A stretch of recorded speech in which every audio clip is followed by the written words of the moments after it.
Okay, so I'm going to call upon my colleague. You're most welcome.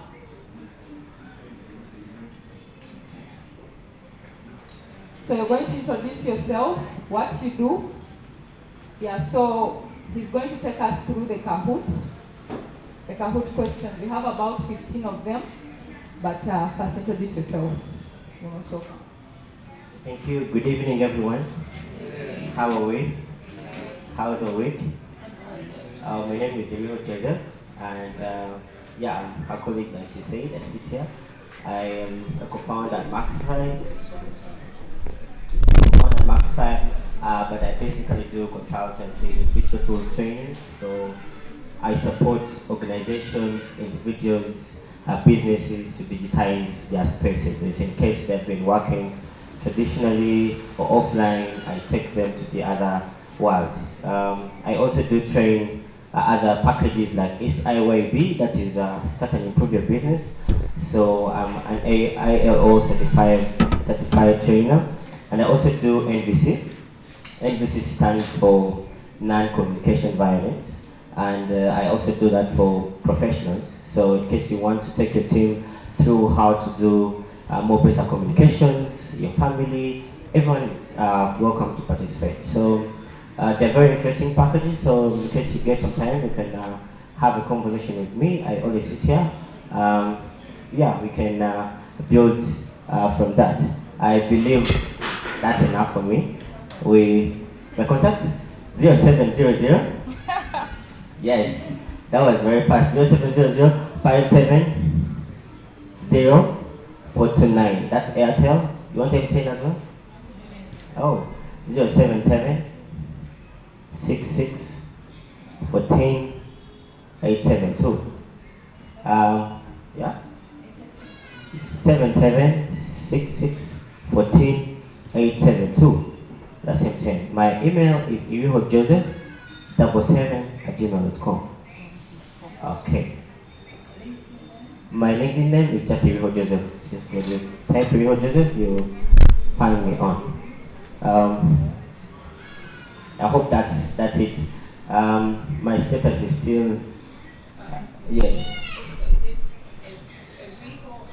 It's I, not A, not A. It's IRIHO Joseph. Yeah. Type on LinkedIn or Twitter, wherever, I'll be there. Even some other social media platforms that most people don't use, I'll also be there because I'm a digital tool. So whenever you have any issue to do with digital tools, I'm your person. With communication as well, public speaking. Those are packages that interest me, and I always be happy to take different people to go through all those things. So I also do mentorship, by the way, and life coaching. But that's I'm a spiritual leader in my church. So I basically do that for the people I lead, but at a professional level I also do that. A long-term mentorship, short-term coaching, I do that. So I'm waiting for Karen to set up our Kahoot.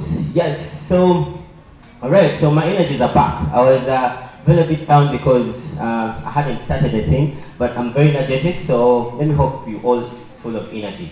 The week has been amazing, so we should end it with a lot of energy. So if you want to log on to Kahoot, just go on your Google and type the word kahoot.it or scan this code. We're going to do that very, very quickly. Very quickly, you go on Google and type the word kahoot.it. It should be the one that comes up on top. And when you click it, it's going to give you where to press that code. Or you scan that particular code. Yes, Wakawa is in. I'm waiting for the rest of the team to, if you have any challenge, please raise your hand. I can come and support if need be. Okay. We're going to have a few minutes. I expect to see S. Okay, I know who this is.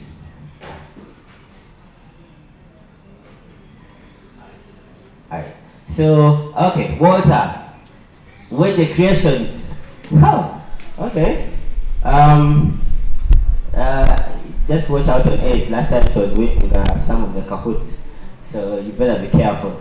Do Glow. Have wonderful names. These are your brands, eh? Okay. Mia.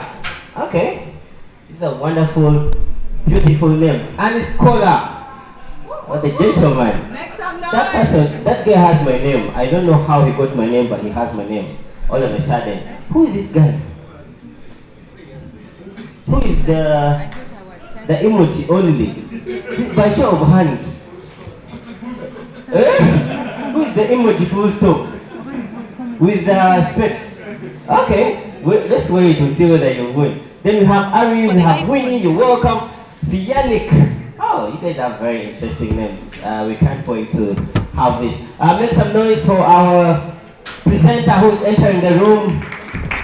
Make some noise fantastic. for Cynthia, our guest. Yes, she's our guest, and wow, she's going to be watching. Are you going to participate in the game also? Please, don't, because she... Oh, okay, all right. So you're going to be the judge for the game. So we have admin. Who is not in? Who is not in? Who is still logging in? Can you help her so that we keep it short and we get it started, guys? Full of energy, yeah?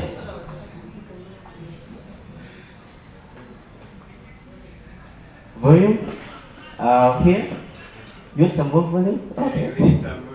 Here? Okay. I hope Carol understands that and she's going to act just accordingly. Are we still logging in? I know someone is not yet in. The other side of the corner. I don't know that it's because they are scared or something.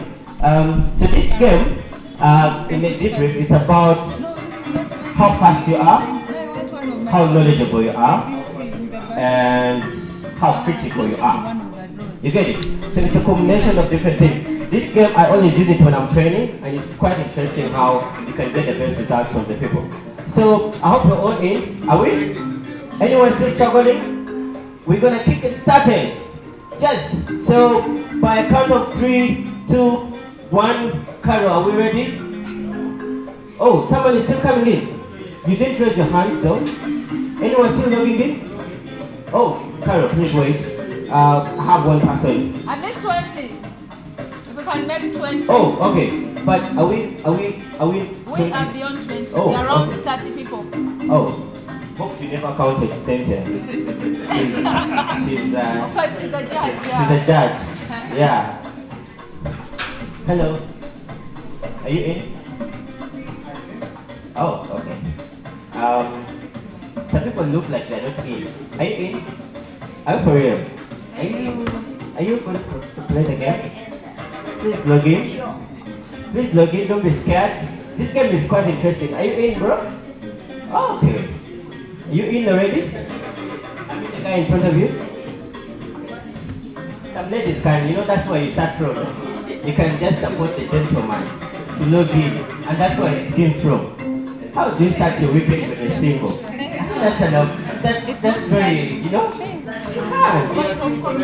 Yeah, You see, Aunt Scholar is already doing the action. So if you leave this place when you're single, I don't know. You should borrow some notes. So one more person to go. Yeah, one more person.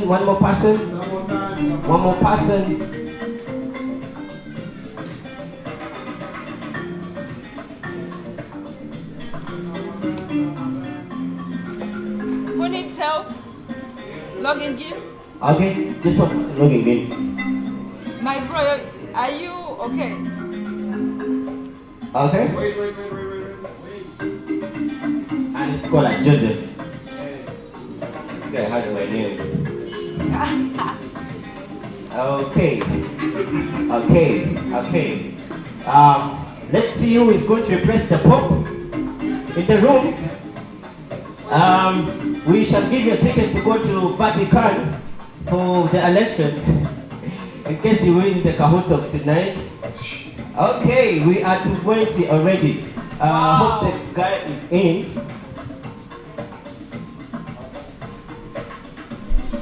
Are you in now?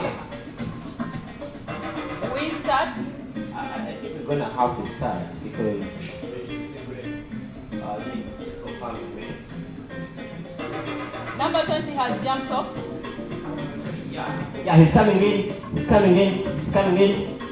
By the time, okay, Mark Joe. So we already know who he is. So if in case he's winning, so we're gonna start count. I told you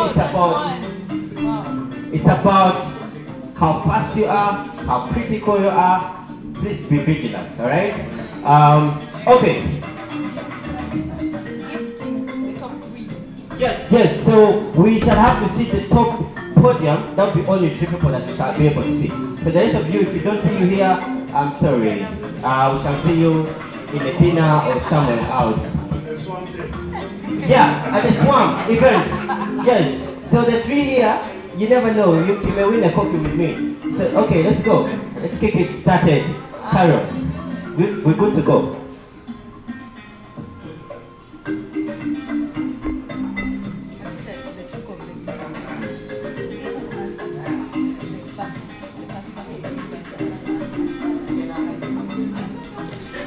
Yes, the other thing that someone has just reminded me is that if you click faster, then you have higher points. So the more you delay, the more less points you get. But the answer has to be the most correct. Yes, the most correct answer, how faster you are beyond the other people in the class. So I believe... And we are gifting the top 3. Okay, she is gifting the top 3. I don't know who... Oh, okay, the gift will be communicated later. Yes. Okay, so we start? Yes. Are we ready? Yes. Are you scared? No. I see your hearts are beating. Oh my goodness. Okay, Carol, I think we... Yeah, let's go. Okay, let's wait. Cynthia Kyofuna, Flourish Hub. I hope we've been seeing this name running around on social media platforms. Okay, that's the quiz. What is the only food that never spoils even after thousands of years? Okay, salt. Okay, honey, vinegar, dried fish. Let's see who wins it. Let's see who wins this. We have only 8 seconds to go, 17 answers, and we are waiting for the rest of the people. 2, 1, yeah! We have 13. Oh my goodness, who are these 3 people? Who are these 3 people? No, 6 people. S, I told you, watch out for S. S, raise your hand. It's the objective, right? Oh my god. S is scared. Okay, if you don't see yourself on the table, you are somewhere down here, around here. So if you come here, you'll check, you'll find your name. Let's go. Karen, let's go, faster. What percentage of small and medium enterprise, SMEs in Uganda, are owned by women, according to the recent studies? Okay, we're counting down 18, 10%, and the blue is 30%, and the yellow, the orange, is 50%, and then 70 in the green. Okay, 6, 5, are you like that guy? Sweating? Okay, alright, okay, who are these? Who is this one? Who are these people? Okay, let's go, let's see who is top of the table. The right answer. Let's see who is the top of this. Okay, S is leading the table.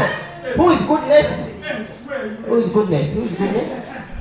Okay, interesting names. Which Uganda initiative aims to empower women entrepreneurs through training and support?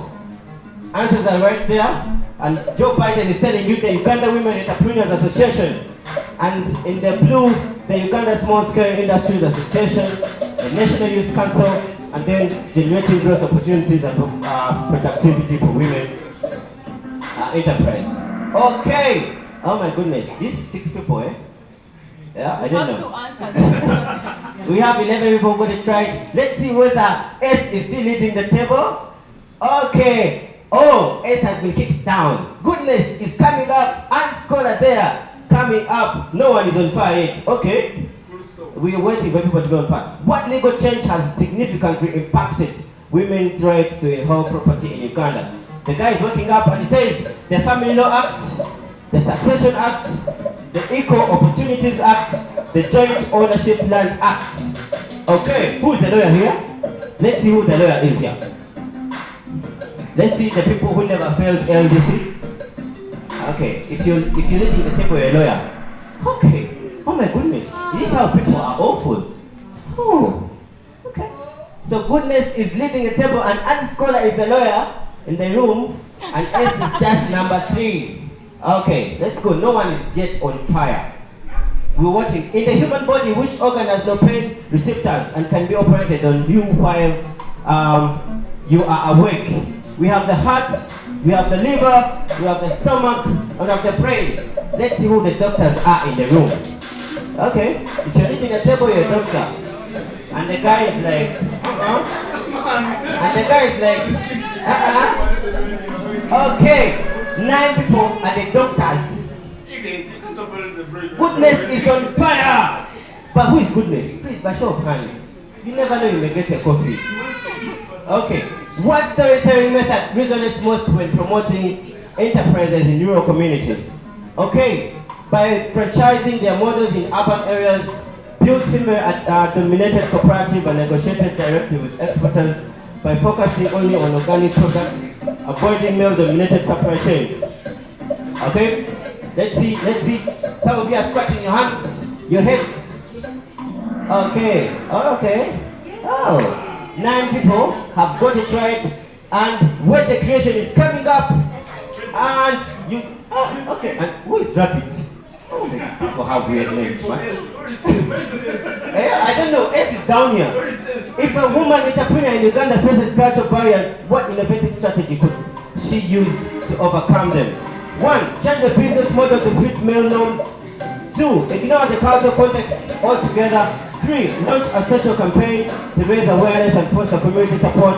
4, seek for those male and female clients who will support your business. Okay, the battle is here. But this person said nice Kahoot. Goodness is still on top, and Isesu is on fire. Okay, let's see. What natural resource is the Karamoja region of Uganda particularly rich in, making it afforded for mining interests? Copper, gold, limestone, marble. Some of you knew that they only have cows. Trust me, you're waiting for cows, but they're not here. Let's see. There are no cows here. They choose one. They choose one. Even me, I thought there are only cows. Oh, these people are good. They have ever visited Karamajos. Oh, goodness is leading the table very badly, and we have a dot. I don't know who the dot is. Full stop. I don't know who this person is. Okay, the role of storytelling in promoting women-led enterprises in Uganda and how it's different from traditional marketing. Okay, we're almost coming to a close. Reduces the cost of digital advertising, offers a deeper emotional connection and highlights unique journeys, clarifies the marketing message, represses the need for branding and visual design. Let's see who gets it right. Okay, let's see who gets it right. We have the Nigerian guy who's running. 16 people got it right. I don't know who the rest of the people. Okay, we have the full stop who is coming, and he wants to take up the first position, and 3 people are on fire. Let's see. Imagine an entrepreneur receives a loan but faces pressure following traditional business practices. What can they do? You people do receive loans. Just pivot to ensure the business succeeds. Avoid any discussions with leaders and about future plans. Teach lenders about innovative practices, proposing tailored business models. Seek loans only from other people that are not familiar with you. Okay, 16 answers. All right, 6 people got it right, and unfortunately, full stop is coming on top. We are going to see the battle between goodness and full stop. Okay, let's see who is going to win it now. Okay, let's go. If Uganda wants to shape public perception about women entrepreneurial capabilities, what should she do? Support more women business than their male counterparts. Showcase successful women-led entrepreneurs in public showcase and media. Start from scratch, empower women from ground up, focusing solely on community level initiatives. Okay, let's see who gets this right. 11 people got it right. I don't know who the rest of the people are. I think they are the same people. Wakaba is coming on fire. Okay, Mia is on fire. But Rabbit is coming down. Okay, which African country is the largest producer of cocoa in the world? At least no. We have Peru, we have Ghana, Cote d'Ivoire, Nigeria. Unfortunately, we have no Uganda. So if you thought Uganda is there, and that's why you wanted to select, because you've never had of cocoa. You are okay. Some of you have never been. You've never had the word Peru. Peru is a country. Okay.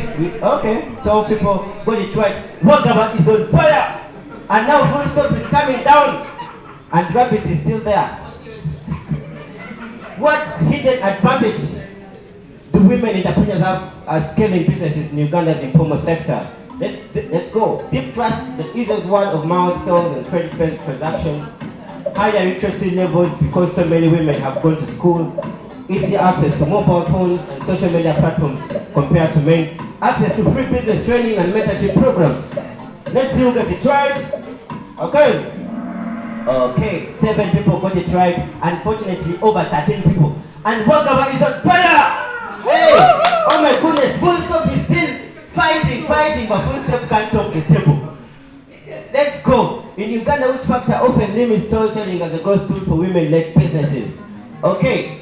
Lack of comparing brand stories, low product quality in women-led enterprises, limited access to digital platforms and content creation tools, a saturated market with too many women-owned brands.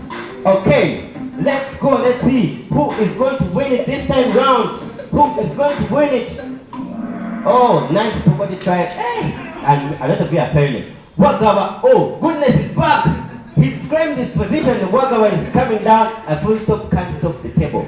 Last question. We have the last question.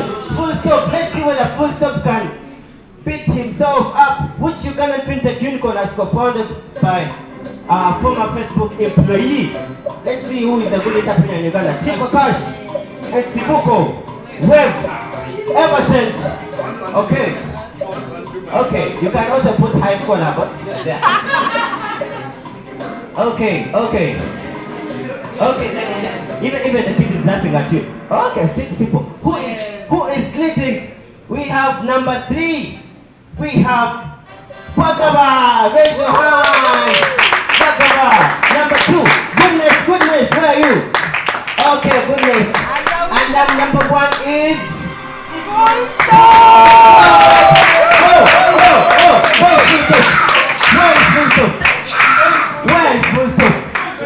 Where is Full Stop? No, wait a minute.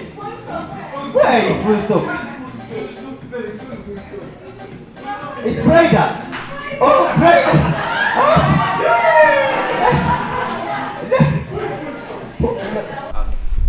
Thank you so much, Joseph. Good evening. Ladies and gentlemen. Yeah. If you're happy to be here, say aye. Aye. Say aye. Aye. Aye. All right, welcome to the Founders Day Café. My name is Abeja Linda, and I will be moderating today's event this evening. First of all, thank you all for being here today. Yes, we are all here because we are either walking journeys in entrepreneurship or we aspire to walk certain journeys in the line of entrepreneurship. And today here we are gathered to listen to an amazing lady who has walked her journey. It has been 9 years for her to walk her journey right from the university. Right from the university, she started her journey. She knew what she wanted, and she started off her journey in communication. And here we are today. She is a team leader at Flourish Hub. Thank you so much, Linda. Hip hip. Hooray! Hip hip. Hooray! How are we feeling today? Ladies, are you feeling how men are aggressive? Yes. Men tebazikiza at all times. Imagine, I was here just looking photos because we don't have any women winners today, but I'm happy to be here. Thank you very much for making the time to come to the Founders Day Café. Please clap for yourselves. So I will start right away with my presentation. Cara, do we have a... Okay, great. So my name is Cynthia Kyofuna. I have a communications background. I've been in communications for 9 years, but now I've transitioned into entrepreneurship. And today is my first speaking event as a team leader and founder. Please clap for that. And then, just yesterday, my colleague that handles our finances told us that we've received our first money, company money. Right? So I am very happy. I'm just wondering whether I will not buy a Range Rover. There will be what? There will be what? Yeah. But that aside, jokes aside, I'm very happy to be speaking here today. So I will walk you through what Flourish Hub is. Next slide. So my journey in entrepreneurship started about 7 years ago. I've run about 3 businesses where you try, it fails, and you try again. I started with a business, a pizza business. So the pizza business works in such a way that those offers that they sell on Tuesday, buy one, get one free. So I say, business idea, go and buy one get one free at 35,000, and then go sell it for 25,000. It was all going okay until I realized I didn't have things in place. I didn't have systems. The people that were helping me were ideally my friends who were ideally broke at campus. So anytime we went around the Makerere University, Chambogo University, trying to sell these pizzas to people, if people didn't come in the next 10 minutes, my friend would say, let's eat one slice each. One slice each. Before we know it, I had invested 800K, and the business fell through. And it fell through because of my team. And then secondly, I didn't have infrastructure in place, you get. Because with pizza business, you need to have warmers, ideally because you're buying and reselling. You're like a broker. My second business was a communications firm. And I'm still very, very passionate about this. It's not that I started it at a time where it was flourishing at that time until we got into the COVID-19 pandemic. And then you know what happened. If your business didn't close then, you're a very strong person. My business closed at that time. And I was also not aware that there were COVID-19 relief funds for businesses. Probably it could still be standing. But I also want to believe that that was in my path of life, that ought to have failed, so that I stand here now introducing to you Flourish Hub. So Flourish Hub, previous slide please. Flourish Hub is a women-focused enterprise support organization. We are powering the next generation of women entrepreneurs. And we are doing that working closely with men as allies. Especially the men. Yeah, so we're working very closely. We understand that, there's been an agenda that has been fronted out there that women need to thrive, as though women need to thrive in male-dominated ecosystems. That ideally seems to say that we need to belittle the men so that we get to the top. Mm-hmm. I don't believe that concept. I believe that if we work together with men as allies, with men as bringers of resources, people that we can ideate with, we can excel. So for now, we have a big vision to become the go-to hub for women's economic empowerment in Uganda and the East African region, ideally also Africa, through our work to bridge the gender gap in entrepreneurship. If you take a look at all the statistics, about women, you realize that 2 in 3 women, 1, 2, 3, these 3 women, 2 of them have experienced gender-based violence at one point in their lives, either from a friend, a workmate, an intimate partner. And then when it comes to financing for women-owned businesses, we've already seen here, only 30% of women-owned businesses are accessing what? Financing.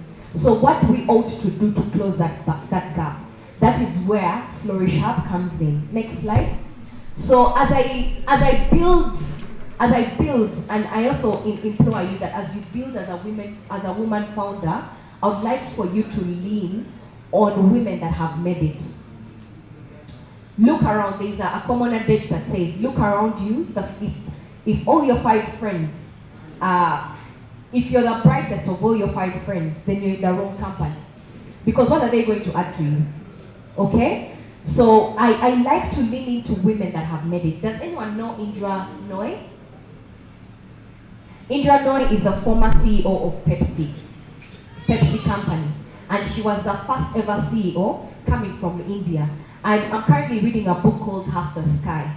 If you know the statistics of Indian women that are either prostituted, trafficked, do not, are failed, the system fails them from attending education. Ideally, I lean in so much to why she should be one of the women that, we aspire to become like. And this quote, I was, reading through that book, and this quote came out very clearly. It says, women are held to a different standard from men when it comes to celebrating their professional accomplishments.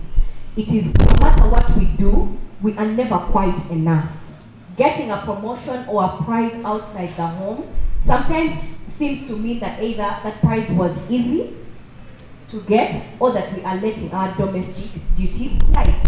So there's usually two sides of the coin.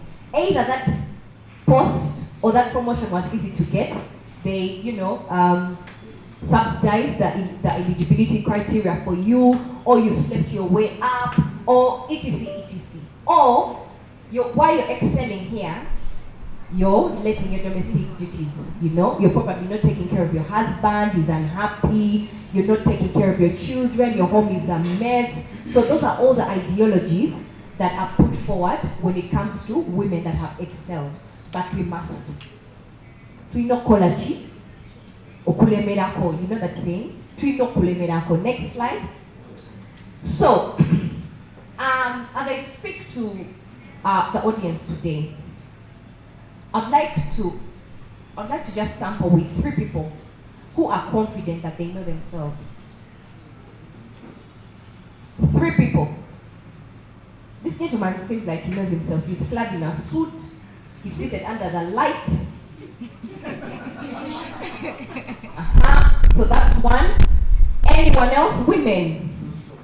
2, please stand up. Someone else? Someone please volunteer if you critically know yourself. Okay. Yes, please stand up. You'll be our third one. Tell us who you are. Hi everyone. Joseph Mukasa is my name, aka Mark Joe. I love fun. My passion is entertainment.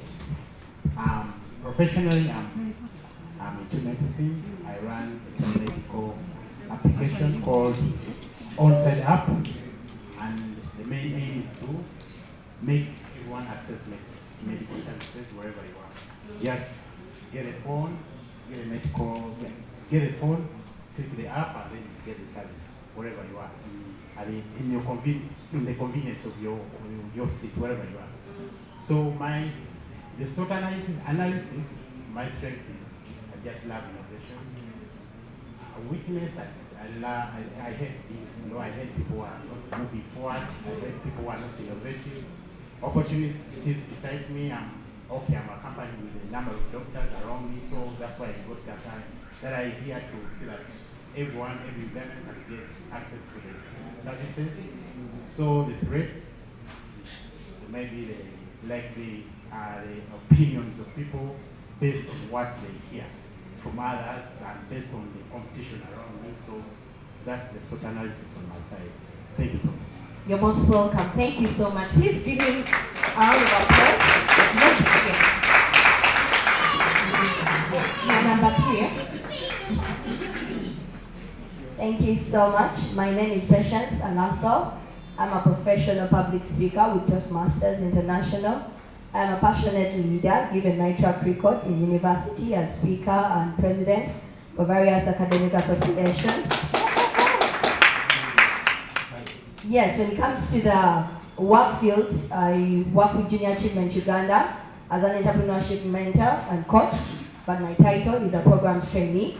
Above all, I am an advocate of the Sustainable Development Goals, because everything we start, even the business you start, you need to look at it from an angle of 5 years, 10 years, 20 years from now, where is it going to be? So I champion sustainability in everything that I do. Above all, I believe leadership is part of me. I am leadership personified. Thank you. Love it, love it. Give her your hand clap. How does it feel speaking after her? Hello everyone. Good evening. My name is Mwanzi Evelyn. I am a wife and a mother. I graduated with a bachelor's degree of psychology at Makerere, but I am a person who, from way back, I wanted to be my own employee. So immediately after campus, I struggled a little being employed here and there, but then after, I opened up my own company called Travelog Magazine and Safaris. I am a CEO, and this is my magazine. It has just started, 3 years in field. So my strengths are, I am a very hardworking lady. Ladies, let me tell you today, if you want to win outside there, what you have to first do is you have to be, you have to be the leader, or you have to first work on your family first to become that bigger woman to the community. So when your husband and children are okay, you're going to live outside there. Let us ignore the thing of women have money, we shouldn't bow down for men, we shouldn't watch this. No, let me tell you the truth. If you do that thing first in your family, you're going to become up there. So this is the problem. It advertises different big companies, and we also do safaris to different destinations. We first did the destinations in Uganda, but for now we are everywhere in East Africa. We advertise business companies, for example, Serena Hotels, Fairway, Zambia, etc., and big tour companies. We advertise them from here. It's a hard copy and an online copy as well. Yeah, we earn. Please clap for her. My weaknesses, I hate lazy people. I am very hardworking in that I can even leave office at midnight or at 1, working and thinking for the company. Innovative, thinking what can we put in, for the next time to be bigger, because we didn't start like this. So if anyone is lazy, I hate that person. So when it comes to opportunities, where are we? We thank God. We are going to present in the poetry that is coming up next month. We are giving a book. So that's an opportunity to us, because we are just a startup of 3 years. And then the unique thing I bring to the table is, I am a CEO, the owner of a company, but still, my husband is on top. That is what makes me move. And then, Thank you so much. No, leave that concept. Thank you so much. Please give her a round of applause. You know what I noticed about the room is the men were clapping louder when she said, I have already put things correctly at home and now I'm thriving out here. But they didn't clap as much when she said she leaves office. Sometimes she leaves office at midnight. They're like, eh. Yeah, but running a business honestly takes sacrifices. Thank you so much, ladies and gentlemen, for sharing who you are. Now, if there is anything that you must take out of this session, is the boldness to speak about yourself. And if you know, and that is going to come from understanding who you are. You get, how do you understand who you are? Do a SWOT analysis. You get, you must always do a personal audit. Let it be a quarter, every half year, do a personal audit. I've seen so many people speak about goal setting at the beginning of the year, but I don't see the same people coming back to remind us if we've done our quarterly audits. And what that means is you sit down with yourself and say, Banage, I am being lazy with myself. I'm creating a global brand. I want to, export globally, but I'm being lazy. You get, I do not know anything about my company. I've let it all slide, and maybe, say for example, you're running your company together with your husband, okay? Oftentimes we find ourselves taking a back seat and letting our husbands run the show. It is a very good thing, it's a very honorable thing. But God forbid your husband died today. And your husband has brought your company to this height of success. Are you going to be the one that brings your company down because you are not aware what goes on in your business? Okay? So being at the forefront of things is very important. Understand also your weaknesses. What are some of the weaknesses that you have about yourself that could make you, stand out? I like for people to always do a temperament check. You know temperaments? Temperaments, we have sanguines, people who are always happy. They are not taking alcohol, but they are the ones shouting the most in the room. Okay? And then we have phlegmatics, we have cholerics, and we have melancholics. You get? If you go back and understood, okay, this is my strength. Me, I am good with meetings. I want my meetings to run for 30 minutes. And that's it. Understand what kind of value you can bring to your company. If you need a cheerful brand and you're not cheerful, you're better off hiring a cheerful person, okay? So that your brand stands out. That is you doing a SWOT analysis for yourself and for your business as well. What are the opportunities that are out there for you to excel, okay? I can tell you for a fact, ladies, there are so many opportunities in the ecosystem, but not many of us are rallying up for them, okay? I used to work with the NSSF High Innovator Program. I used to lead the communications. We used to run specific cohorts for women accelerators, just to bring in more women, because the majority of the people that were applying boldly into these calls were men. Even during women accelerators, men were masquerading. Men owned the company, but they pushed the woman forward, okay? Like gender, yo. And then when you do due diligence, you realize the woman doesn't know anything about this company that she owns, okay? So it's very important how you show up. And then what unique thing you bring to the table. Guys, let me tell you, when you're going out for a date, I've also seen those Facebook long posts. Women, what do you bring to the table? You need to ask yourself, what do I bring to the table? My business. Okay? You're not just the CEO. What do you bring to the table? It's not just enough walking around. Founder, team leader. What do you bring? What's that one thing your team looks at and thanks you for because you're bringing value to the entire success of the company? Okay? And then this entire talk is going to be filled about buckets. How many bucketing? How many people have buckets? So why I'm thinking about buckets, and I like the ideology of buckets because I couldn't use cups because of how you understand the ideology, how shallow cups are, okay? So the thing about filling your buckets is very important, as we'll see later on, okay? No one of us excels without first filling our buckets. Next slide. Carol. Next slide, sorry. It's okay. So we have, every one of us has 5 buckets they ought to fill. And this is going to be the concept throughout this entire presentation. Now, previous. Yes. So, It wasn't my phone, it was Jose's okay, phone. let's go back. Okay, let me just walk through them. So the first bucket is knowledge. So, What do you know? Okay? Always ask myself as I enter this room to meet investors, what do I know? Who are the investors in the room? Okay? What do I know about businesses in agriculture? What do I know about Manu Arsenal? Who did they beat recently? You've even woken up, okay? So the first most important bucket is what do you know? It's knowledge, okay? And please check note of the order, okay? Because the order is also equally important. The second bucket is what can you do? What's your skill set? You can know something, but you can have all this knowledge.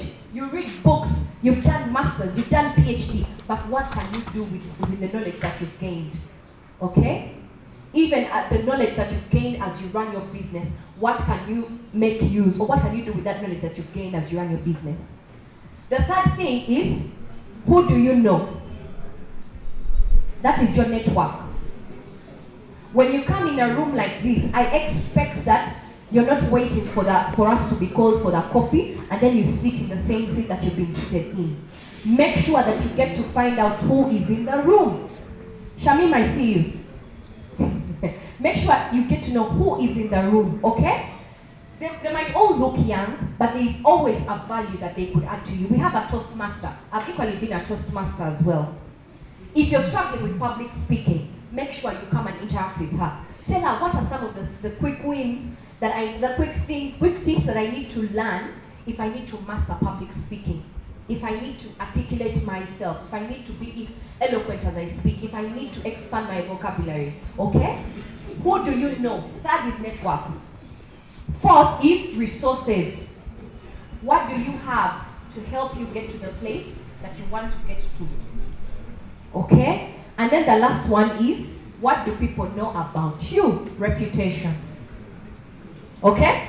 Oftentimes when we are starting businesses, we are like, business, I need money to go to Dubai, then they'll see me in a yacht, then I need money to propose to this girl, I show her on TikTok. You get, you're starting with the third bucket when you ought to start with the first bucket. You get, that's the first mistake that we make. I told you, please take note of the order of these buckets. Okay? First is, second is, skills, yes, what can you do? Third is, resources, what do you? Network. Who do you know? Fourth is, resources. Fifth is, what do they know about you? Reputation, okay? Think about it in terms of, when you're invited to Founders Day Café, what are you going to speak about? What do you know? You get, what value are you going to deliver? And then, what skill do you have to deliver the value that you're required to deliver at Founders Day Café? Can you speak? Are you not going to start shaking in your clothes? Third, network. Who do you know in the room to support you to do what? To deliver very beautifully. Resources. What resources do you have? You have a PowerPoint. That is all that is going to take you throughout your presentation. Fifth is, when I leave here today, you're going to know about Cynthia Kyofuna and Flourish Hub. And probably you'll take keen interest in following us, okay? And the work that we are doing. That is how you build reputation.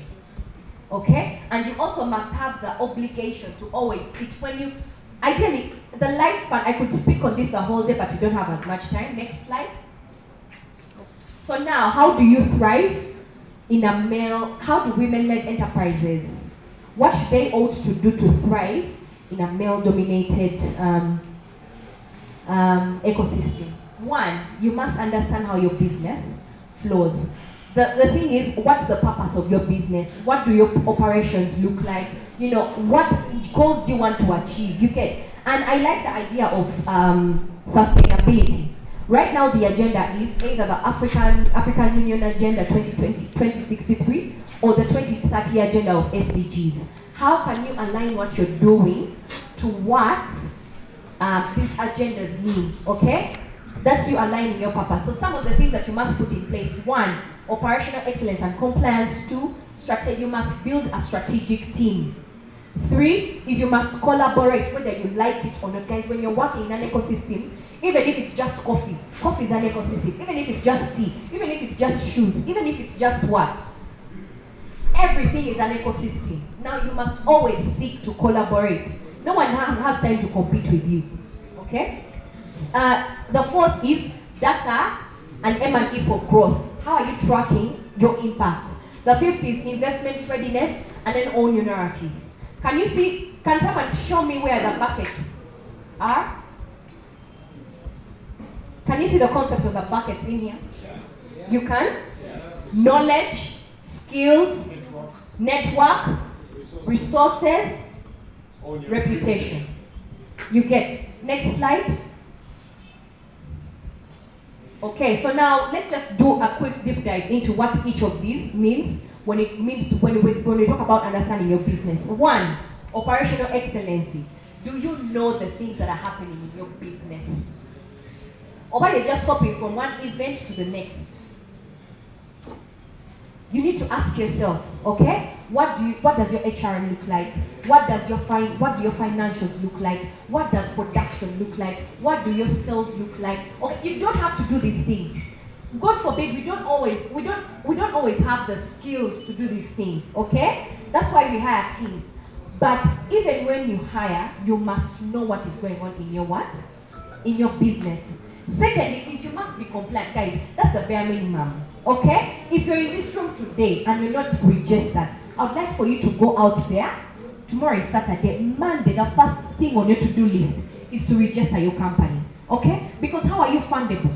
How are you going to grow if you're keeping yourself in one space, okay? I'm sure Travelog has a whole idea of what inspired her to register, okay? There's money for people who register. Okay, let me say it like that. There's money for people who what? Register. And then what does your external stakeholder mix look like? Market, competitors, policy. When you want to launch out a business, an earring business, do you know who is going to supply you from China?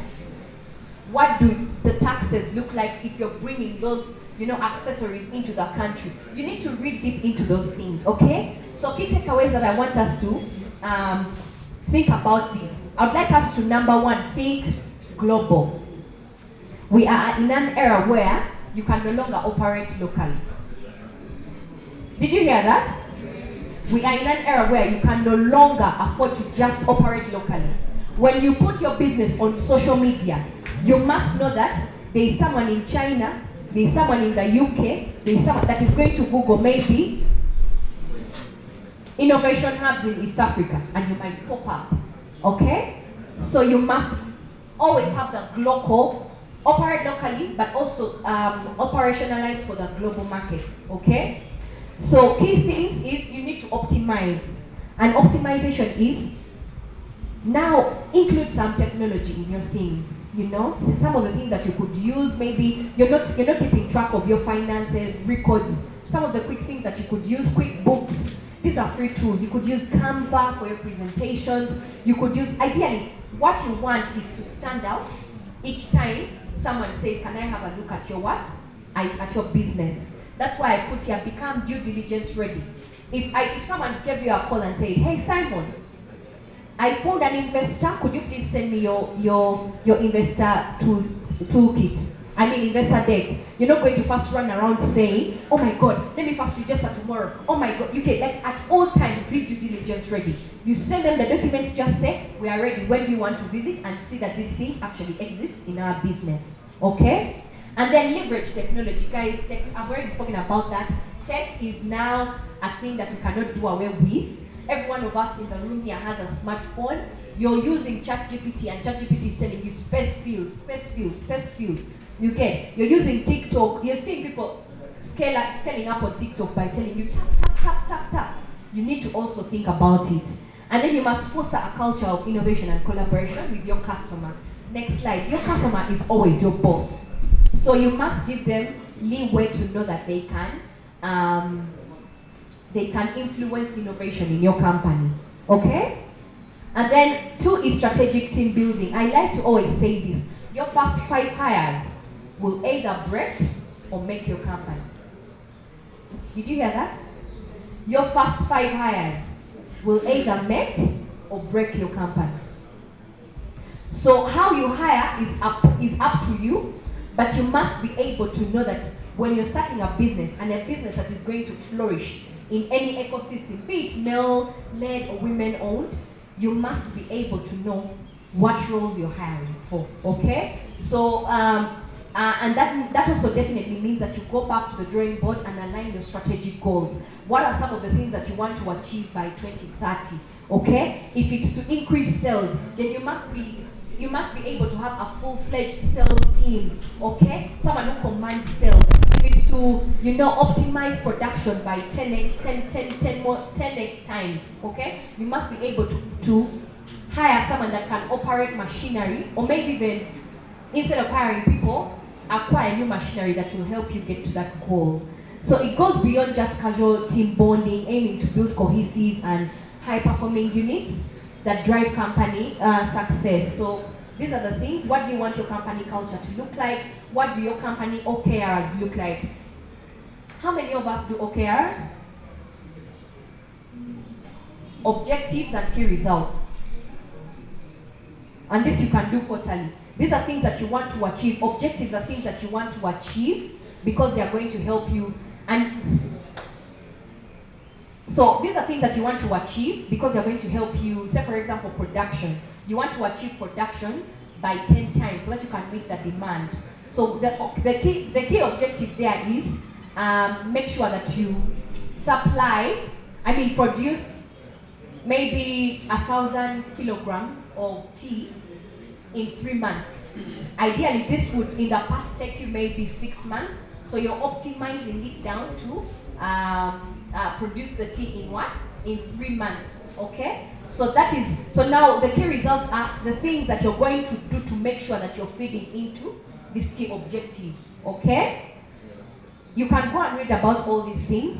We're also happy, we do so much of this at Flourish Hub. If these are some of the concepts that you want to adopt in your company, please approach us. And then key takeaways regarding this, I wanted to say something. I also read this in the book.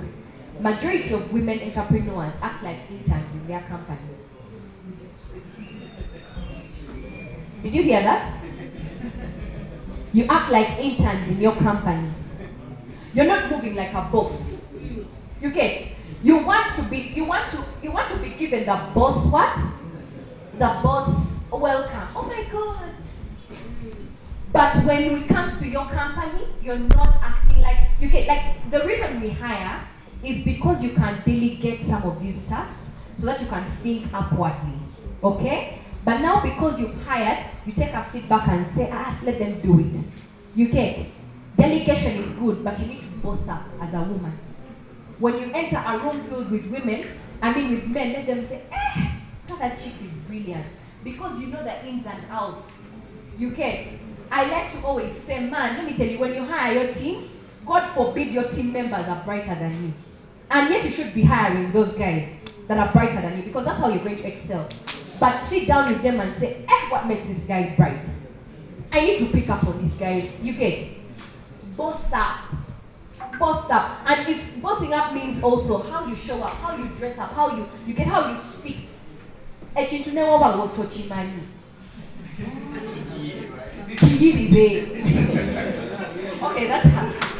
that's a weird one. But you need to own your CEO energy, delegate, set direction, set standards. You must say, in my company, we don't do this. In my company, this is what we want to achieve. And everyone that comes to work every day must be working to get to that goal, okay? So key takeaways here is hire for passion plus basic capability, then training, okay? Oftentimes we are hiring the experts in the company, then they come, eat our small startup money, then they let us down. I like to say, hire people who have passion. They don't have to be qualified. Train these guys, okay? Of course, on the flip side is after you train, they now run away to greater pasture. Yeah. And then you need to create an inclusive and values-based culture. Early, define clear roles, even in smaller teams. Really, that's on you as a founder if you want to excel in a male-dominated field. Man, men are aggressive. Hey. Go on. Next. Yes, yeah, men. Because let me tell you, you boss, Uganda Bureau of Registration, you boss, URSP, released a report and it said that 75% of the businesses registered every week are by men. And they gave an illustration that a man wakes up and he says, I can't handicap business ya weed. And he goes, gets a name and registers. That business may not be operational ever. But he has what? Registered it. And then for you first sit with the idea, you romance it, you do what? Yo, women, we need to pull up ourselves. Like, all the men are not saying anything because they agree. You agree, right? Okay, collaboration and ecosystem play. This means leveraging partnerships and networks to achieve growth, innovation, and market access. You're not going to grow if you're not expanding your markets. You get, some of you want to expand beyond Uganda, but you don't even have contacts in Kenya. You want to export from China, but you don't even have a passport. You get? By the way, people shock me. Anyway, so this means connecting with other businesses, organizations, and individuals to share resources, expertise, and opportunity. Okay? When Hive Collab says we have a Swam Summit, put your name on that, because the people that are going to be in that room are the people that you need in your business. They might not come on board as investors, but they're going to give you knowledge and expertise that you need to grow your what? Your business, especially as a woman. So you must be able, things that you must be doing in the background. Build your credibility as a woman-owned business. 2, expand your resources and market access. When you collaborate, this is what you're doing. You're building your credibility, expanding your resources and market access, ensuring that other women entrepreneurs can quickly find. You get, guys, by the way, as women, let's not gatekeep. Stop this gatekeeping attitude, okay? There is the sea is big enough for us to all swim. If you know that a woman entrepreneur that you know is struggling, help them up. Have you met men? A man will not know his colleagues. This guy does not know his neighbor's name. He has just been calling him full stop because that's the name he used again. But I'm sure they're high-fiving their word. They'll be like, "Good man, hey, I walk dogs. Hey, what? Bring your dog." They don't know their name, each other's name, okay? So we must be able to build that to each other. So key takeaways: when you collaborate and partner, you build a culture of trust and collaboration and interact successfully. So this allows a fast flow of talent, information, and resources, okay? Make sure that you collaborate at all times. Don't always think, man, the other hub is my competition. Imagine, Hive Collab today is inviting another hub to speak to their community. You know what that means? That they are prioritizing collaboration over competition, okay? And then make sure that you join other business networks or sector-specific associations like you will, the French Chamber of Commerce, the British Chamber of Commerce. Guys, I've been to these chambers of commerce. They speak with heavy British accents, but man, that's where you need to be. Even while you're still struggling, how are you? You okay? You go in there, at least you whatever. Hola. Hotel Morgan. Bonjour. You okay? You just learn one word that will make sure that you're in the room. Okay? Don't sleep on yourselves, guys. And then use collaborations to expand, reach, share resources, bid for contracts and land. Okay? You don't have to do it alone. When if you collaborated, you will do it 10 times better. Okay? Next, we're almost done. I see my moderator. No. Next. Yeah, data. One of the things that has come out very boldly is that women do not keep track of their data. I want to tell you something, that what doesn't get measured didn't happen. What you don't measure didn't what? Didn't happen. You get case in point. If you take a lady out as a man and she didn't take a picture of you, I beg you to do what? To rethink your strategy. You get? So anyway, saying all that to mean that what you didn't measure, what you don't measure didn't happen. Also, you can't improve what you don't measure, okay? As a business, if you're looking to grow, there are certain things that are happening in the background that you need to do what? To make sure that they are working properly, okay? Our businesses are always, what is that thing?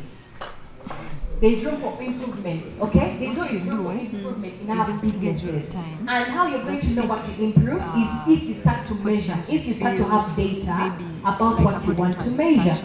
Okay, so build a monitoring and evaluation framework. So for example, if you're in sales, how many people are we selling to? You get that's a framework. How many people are we selling to? How many people are buying? If you have a website, an e-commerce platform, what time do people visit your platform the most? Okay, that is all data to help in your decision making. What time are people visiting? What product are they buying in bulk?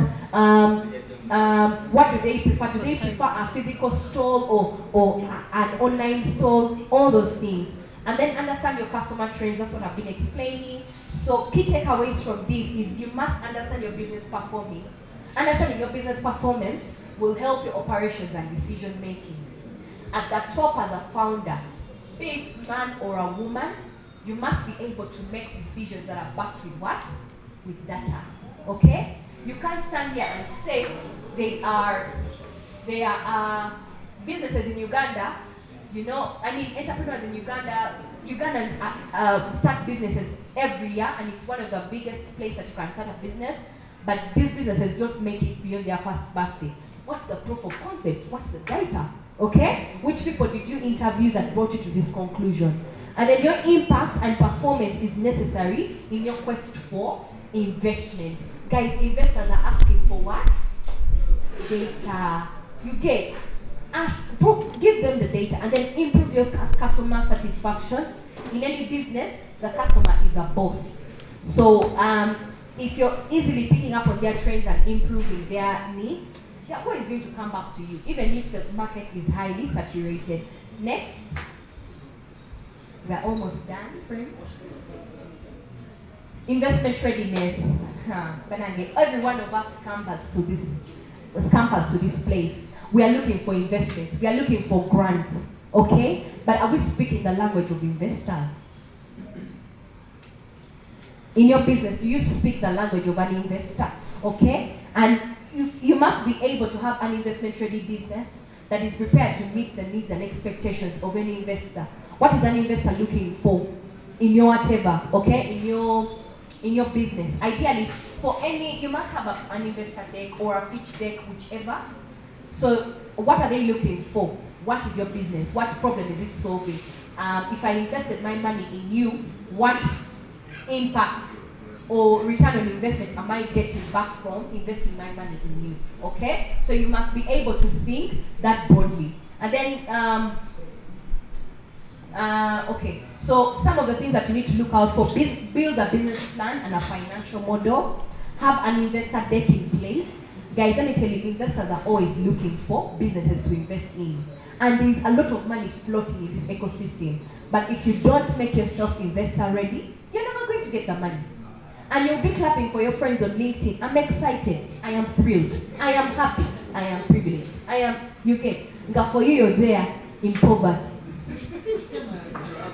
And then understand the types of investment, okay? Majority of us want to get grant investment because we understand that we don't have to pay back this money. But you must be able to read into the, like I said, what is investment?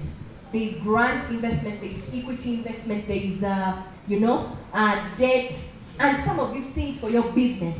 There's a point where your business grows too, and you can no longer start thinking of, like, grant investment is not your go-to. You need debt, okay? You need equity financing. Equity is where the person that's investing takes a bit of shares in your business. Debt is where you borrow and pay back at an interest, okay? Some of these things, some of this capital or investment scales up your, because so you're working to make sure you meet your goals, grow your business, but then also make sure you pay back the money. So key takeaways: investment readiness accelerates capital raise for any business. So your business plan must show the plan a founder has when it comes to the growth of their business. You must assemble a data room, that is registration docs, team bios. Team bios is that, you've seen that in a pitch deck. We are 4 people in the team. He leads our sales, he leads our investments, finances, and cumulatively we have maybe 12 years of experience, 20 years of experience. You get those things. Investors love that. Love to know that you have a well-knowledgeable team. And then engage with several investment options before you zero down on a particular one. Next. Okay, this is the last one. Own your narrative.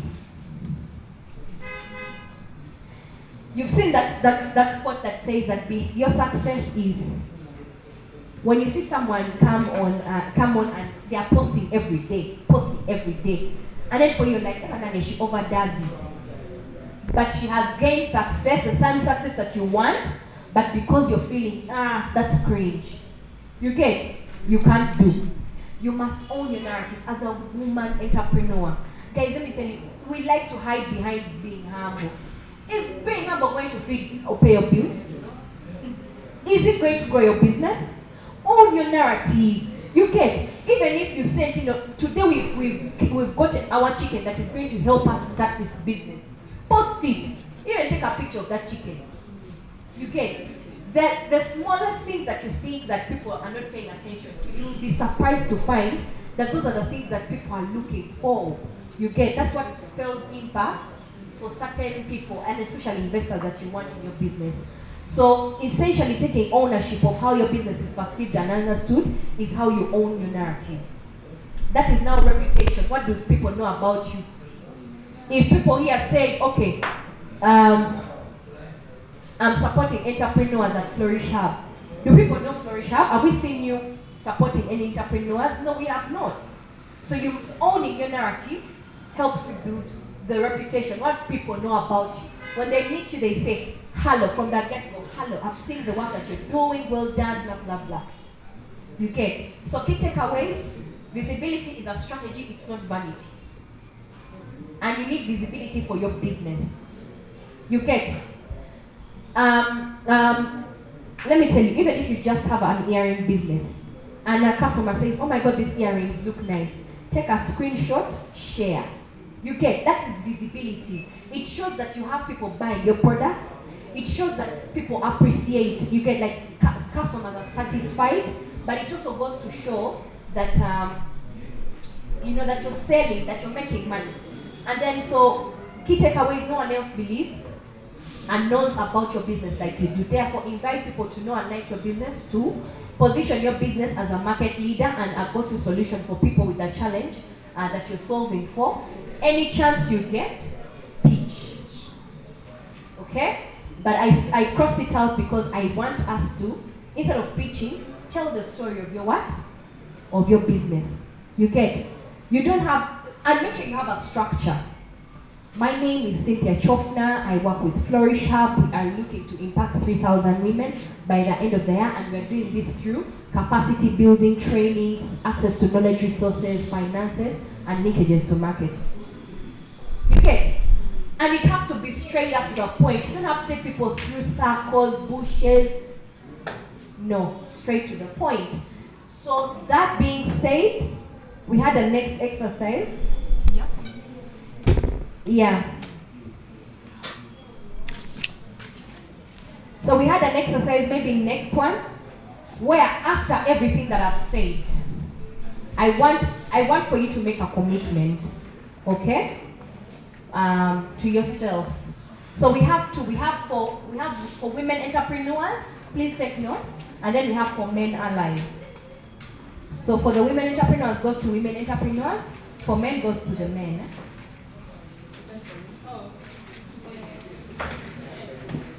This is men. So the one with men allies, just give to the men. It's ideally the same thing, it's just that the commitment is different.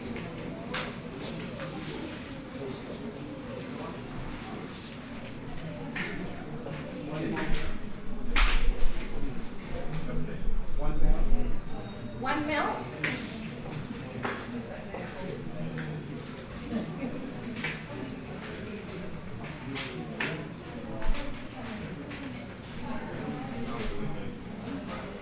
And this is women.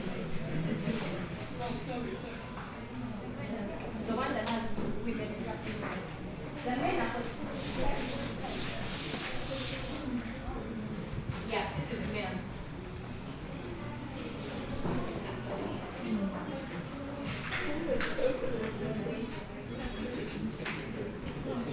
Yeah, it's like, no, women is behind her with the leader. So do we all have a commitment worksheet?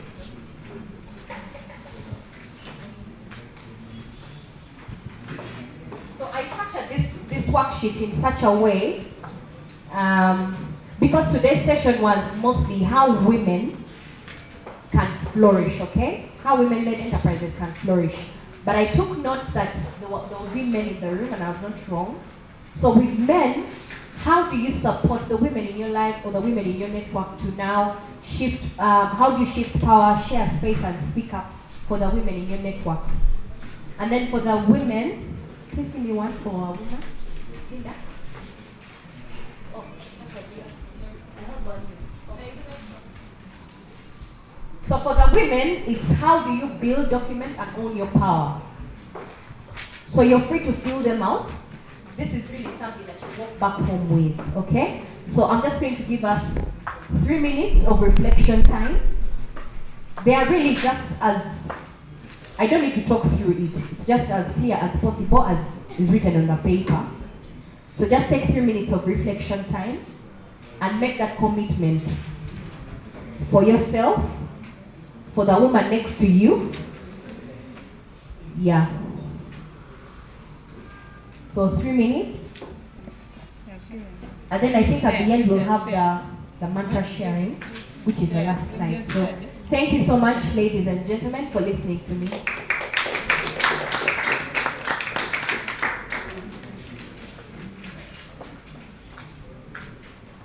Wow, wow, wow. There is a lot that I think I have for her. Okay, Let us sit in front because they come back.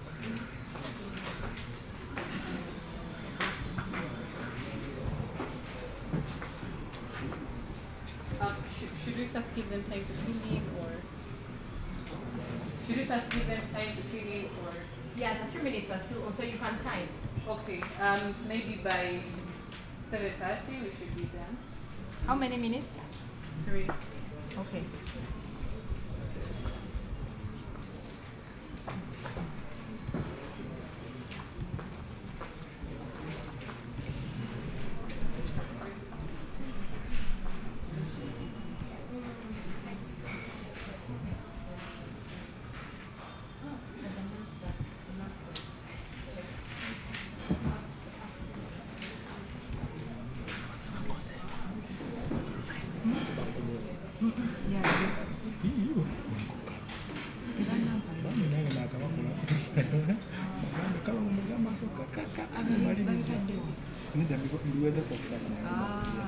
Kuba bagambe basindike sinafuna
We have 1 minute to go.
Two, 1. All right. Thank you so much. All right, then, may we have your attention, please? We are going to have a quick icebreaker for a minute or two so that we get energized a bit for the next session, where we shall have an opportunity to ask a few questions and respond or react to what Cynthia shared with us. If you have any questions, also this is the moment when you prepare them so that we could learn more.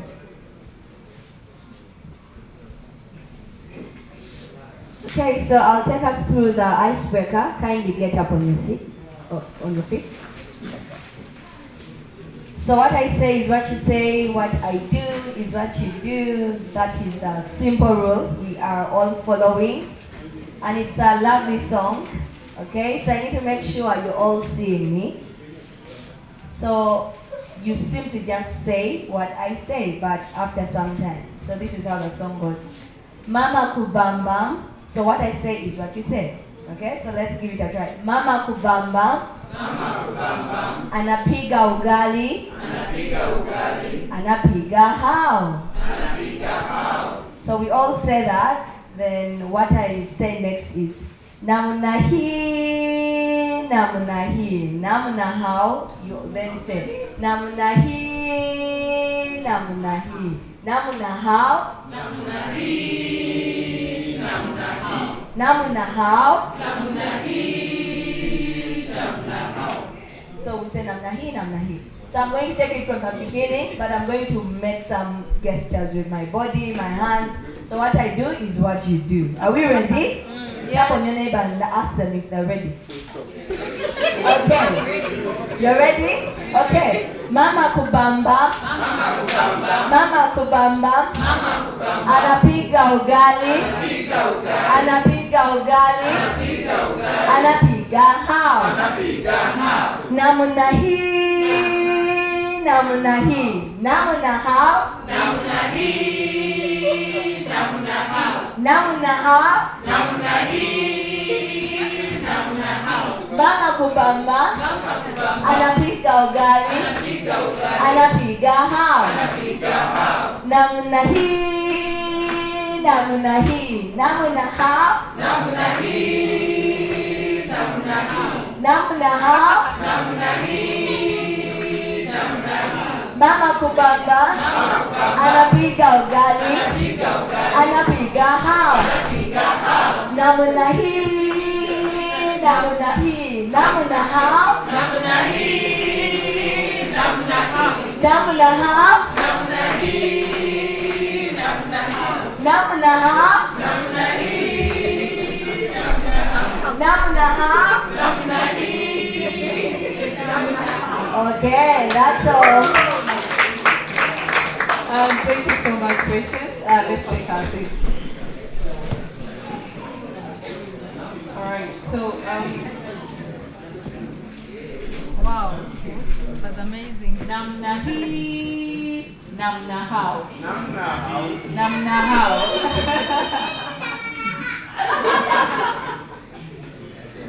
Alright, then we'll come back from that amazing session. There's a lot that I have learned. Actually, I made a lot of notes. But I think what stood out the most for me was whenever you have a chance, tell your story. Pitch, tell your story and have it at the back of your hands. And then there's something amazing that you said here about data. When you said what you do not measure did not happen. So if you do not measure something, how will we know that it happened? So those points are very, very important. So this is a moment when we take a chance to reflect on what we have listened to what we have had, and also use this opportunity to ask some questions. But before that, I want to ask a question. As you were sharing this, Cynthia, there was a lot of expertise, have all the paperwork, have all the documents, and sometimes when, or let me say, put the right team together, measure everything, and most of the time when people are starting out, they do not have all this. Yeah. Maybe you want to start more on your end. That moment, I don't know if it's the past business when you say that it was because you had a wrong team. Maybe share with us how you ended up having the wrong team and what you learned from there and how it helped you. But then about what are those most important things when you're starting out for the very start, without looking at I must do this, I must do this, I must do that, especially for the average person that is really starting out. Thank you so much. So you must learn to separate pleasure from business. Huh? And especially when you're hiring, you can bring your friends on board, but what are your friends bringing to your business? What value are they adding to your business? The reason we failed is because amongst my friends, and I love them so much, but we are really just there for the vibes. If people didn't buy our pizza, we are going to suggest that we eat this pizza, okay?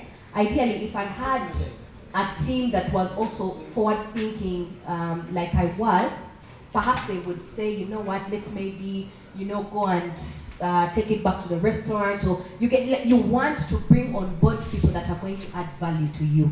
So one of the things that you're going to do that is separate pleasure from business, okay? If you're bringing your husband and your wife on board, you must be very aligned at what you want to achieve, okay? Or else that becomes your business idea or your actual business becomes another statistic that never happened. So some of the things that I've been able to learn along the way, especially when it comes to strategic team hiring, and I would like to also shout out to my team that is in the room today. Let's recognize Chirabo and Chirabo. Please stand up. Let them see the phenomenal women that you are. Yeah, so this is Chirabo Arithias. She handles our communications and community. And then this is Chirabo, who also supports on community, especially the livelihoods program. Okay, so they're doing amazing, amazing work. And I didn't hire them because I know them. You can please have your seats. Thank you. I have another team member called, he's a gentleman, and he comes in to support with, he's a co-founder as well, and also is very knowledgeable when it comes to finances. So what I'm saying here is you need to hire the areas where you don't have as much strength. I don't have much strength in financing or financial planning, but also as I grow this business, I need an accountability partner. The businesses that failed before, I was everything. You can want to be everything, and you will get derailed as soon as your business starts, okay? Because a business does not just operate on an idea. You have to handle financing, you have to handle business documentation, you have to handle marketing, so you must be able to delegate and trust that the team that you have is going to help you sail to the place that you want to get to. So separate pleasure from business, but also know who you're hiring. Hire people that add value to your business. All right, thank you so much. The key point here is hire people that add value to your business. All right, anyone with a question in the audience? We'll be taking some questions. Yes.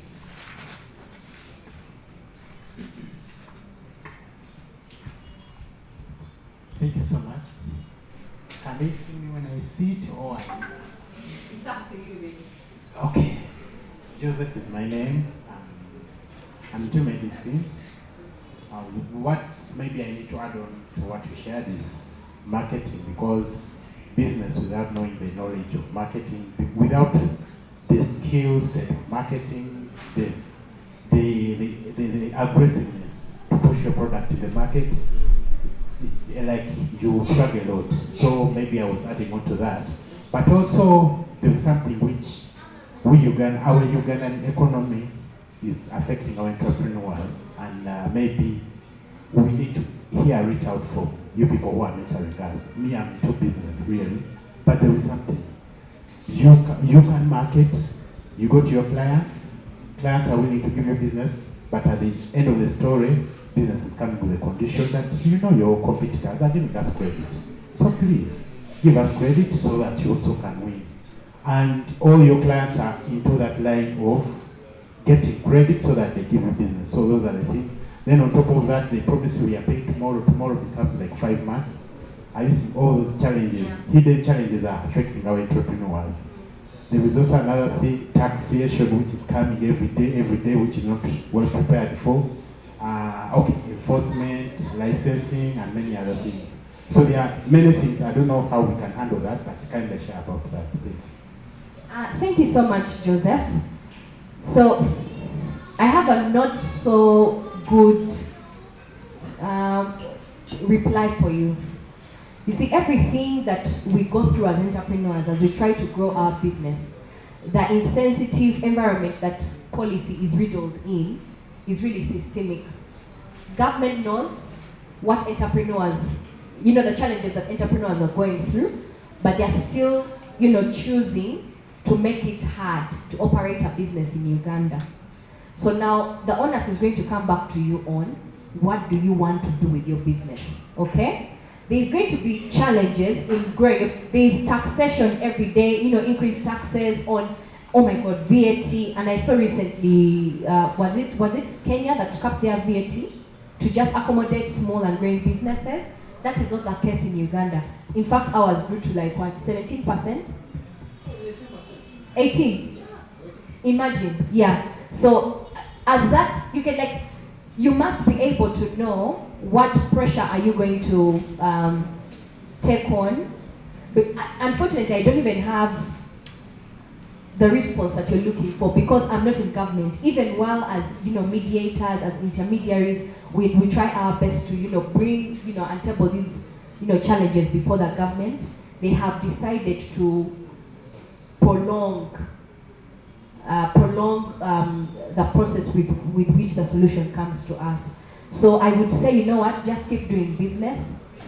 If you make a profit, well and good. Stay compliant, pay the taxes, because you don't want to make huge profit and then the taxman comes and they're taking almost 80% of your profit just because you failed to pay your previous arrears. So yeah, that's what I would say. Oh, the credit. Oh, yeah. Oh my God.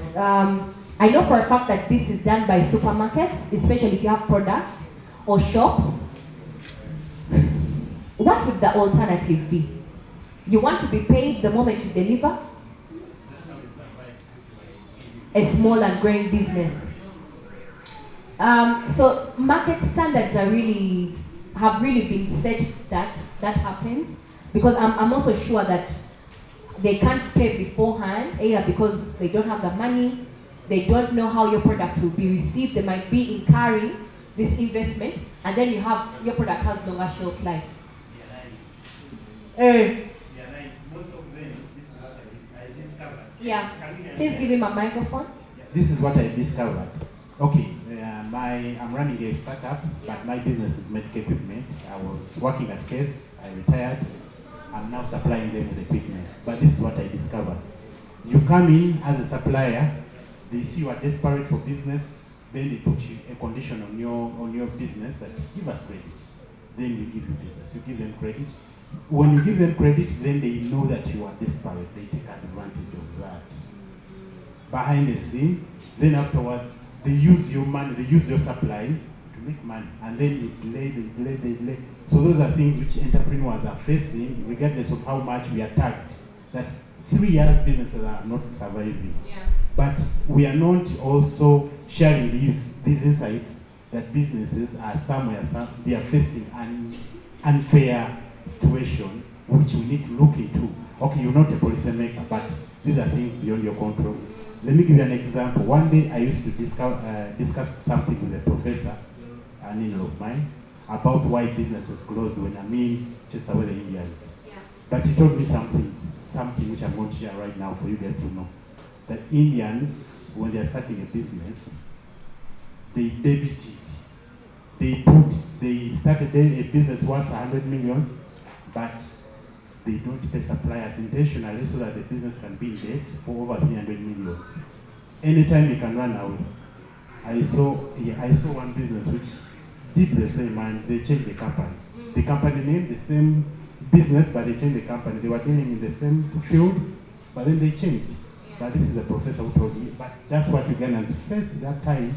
That's why businesses close, and they were like, we are here saying Uganda's businesses are closing after 3 years. So these are all insights. Maybe we need to do more researches about them. So, but there is something which entrepreneurs are facing, which is we need to see, and it's unfair to us. But that's what I discovered. Thanks. I greatly agree with you, Joseph. And I think maybe this is an action to us as Flourish Hub, Hive Collab, to now again reignite a united stand and engage, policymakers. Because I know that there's been a lot of, the ecosystem right now. The government has done a lot now, or is channeling majority of its support towards entrepreneurship.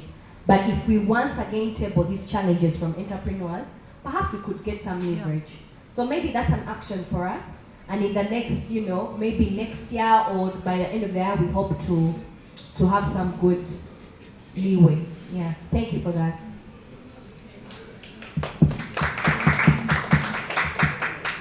Hi, Cynthia. Hey. How are you? Good. So I have 3 questions for you.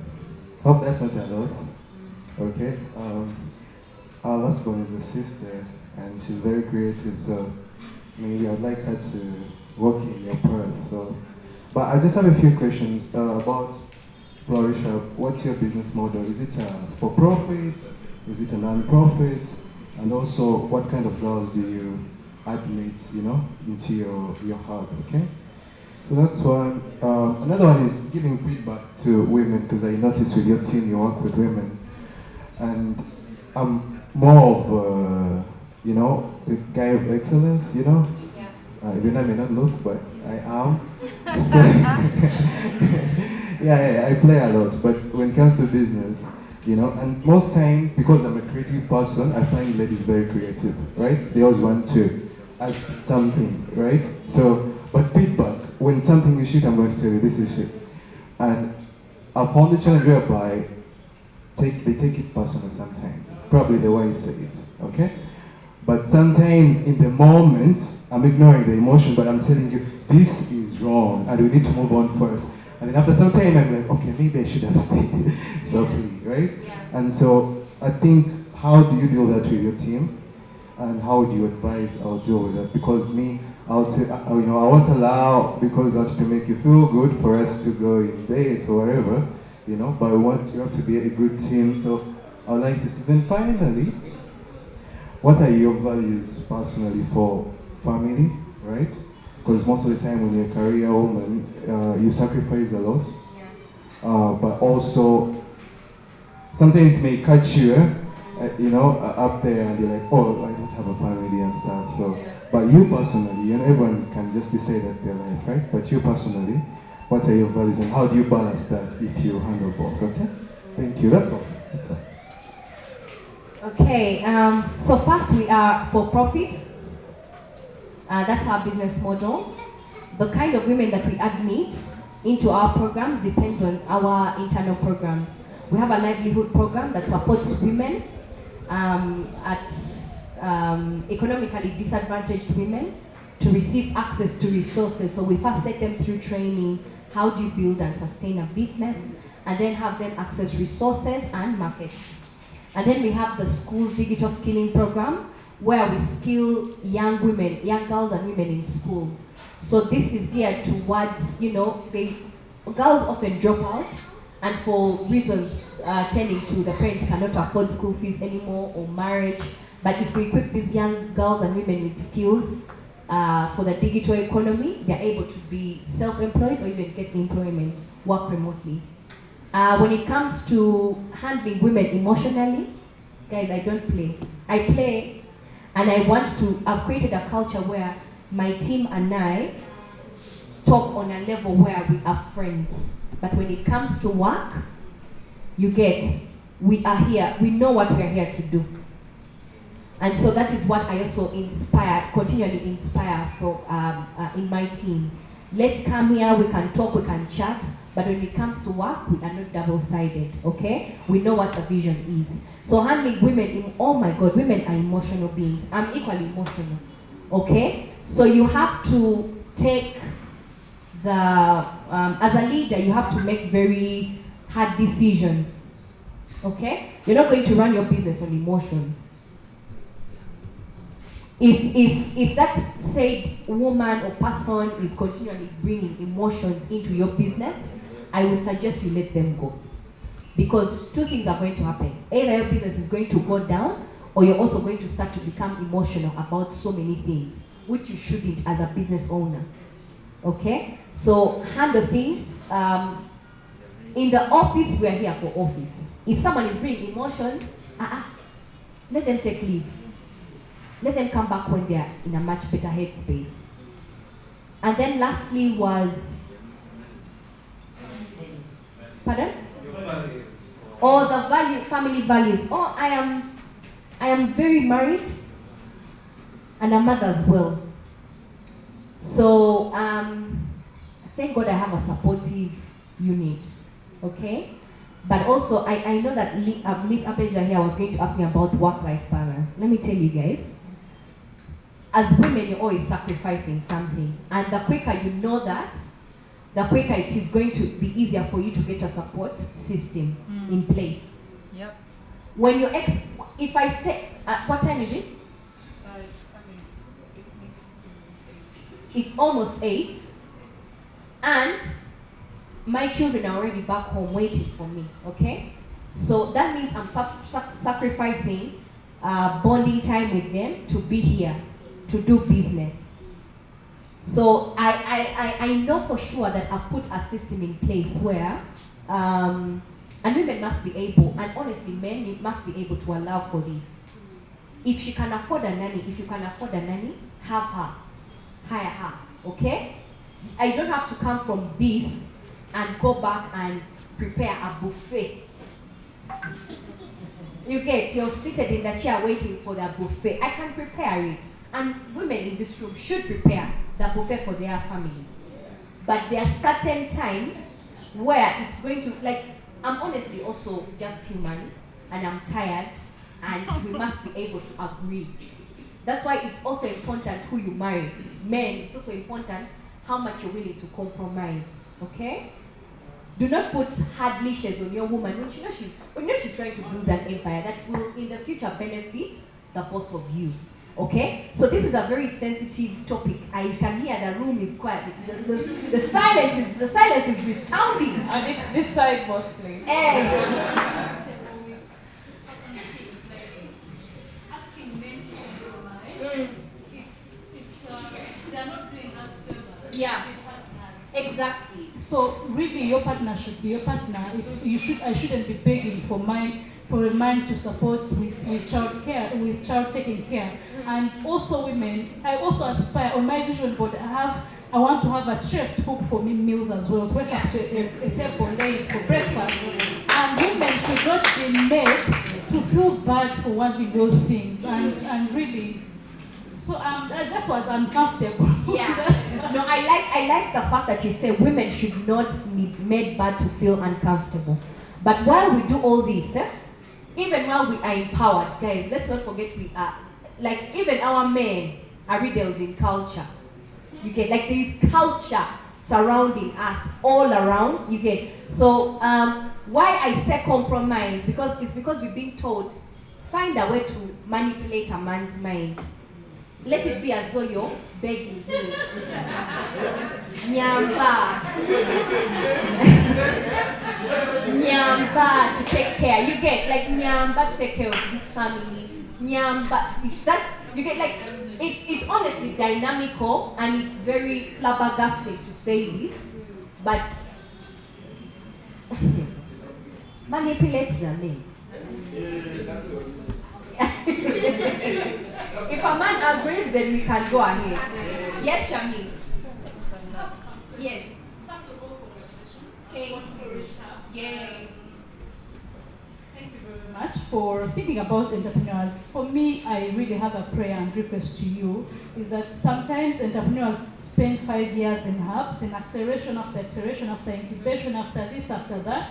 Please, maybe my prayer would be that if Flourish Hub could really I want to sound like maybe being entitled, but help entrepreneurs. If you say you're out here to support, to handhold an entrepreneur from point A to point B, please follow through with that. Maybe those objectives and KPIs you're telling us, let's have follow up every quarter. It is okay to support just 50 people a year than 3,000 or 300, but you make real impact. So that these entrepreneurs are just not another statistic. Yeah.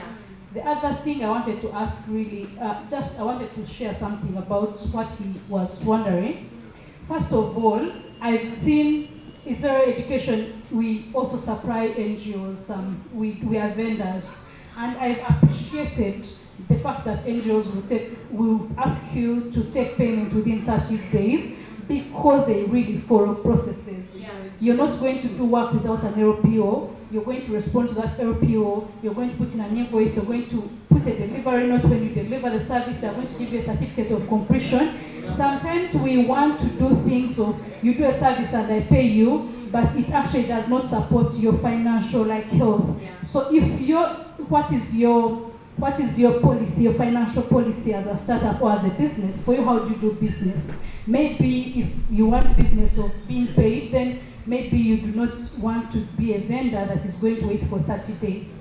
But also you can be deliberate on building that capacity to say you can have, because when they're onboarding you, if they have good processes, they ask you, what is your capacity? Do you have, maybe if they want things of 50 million, you have to have capacity of more than 200 million. So probably I've appreciated it, that is really good. It trains you to also do processes, submit and have your paperwork, have a trail, because then when you do that, then you're going to get your money. Even when someone is going to take your goods and take those days, you have a backing of saying, I actually did the work and you signed here. So I think it shouldn't be a very bad thing. And I've also tested some other economies around the region. Our taxes, even though URA is really ringing us left, right, but our taxes are not so bad. So maybe the mindset could be, how do I maybe thrive in this ecosystem without seeing it as another burden? Because we already have too many problems. You just want to have an open mind. Yeah. Yeah. Thank you. There was another